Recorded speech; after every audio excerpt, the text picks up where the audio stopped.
সংরক্ষিত নারী আসনের সংসদ সদস্য বানানোর কথা বলে ১২ কোটি টাকা দাবি করেছে একটি প্রতারক চক্র।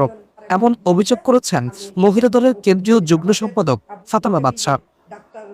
একটা গ্রুপ আমাকে বারে বারে ফোন করতেছে অনলাইনে, যে আপনার সাথে আমরা একটু যোগাযোগ করি।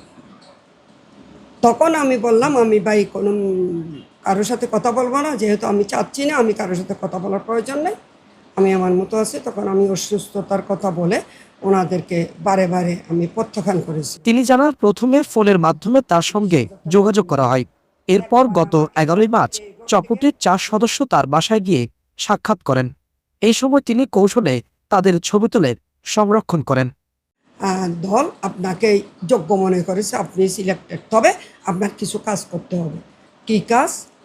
আমাদের কিছু ফর্মে আপনার করতে হবে, সাইন করতে হবে।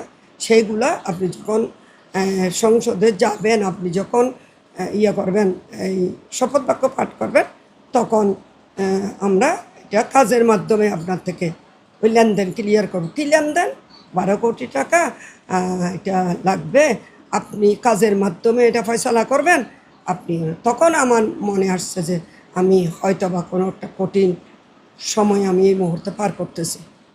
এই নারী নেত্রী আরও জানান, প্রস্তাবে সম্মতি না হলে চক্রটি তাকে বিকল্প প্রস্তাবও দেয়। চক্রের সদস্যরা নিজেদের সানি নামের এক ব্যক্তির প্রতিনিধি বলে পরিচয় দেয় বলেও জানান তিনি। এরা আমাকে পরিচয় দিছে, আমি জানি না কে বা কারা। বলতে পারে জনগণ, এই ভিডিও দেখলে বলবে আমি আজলা দিদি না।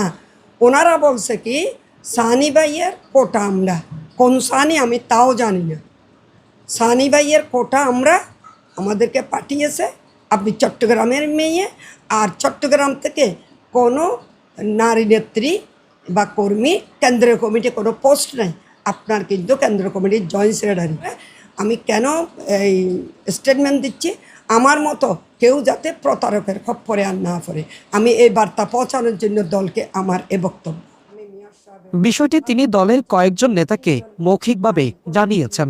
একই সঙ্গে অর্থের বিনিময়ে সংসদ সদস্য হওয়ার এমন প্রলোভনে কেউ যেন প্রতারিত না হন, সেই আহ্বানও জানান তিনি।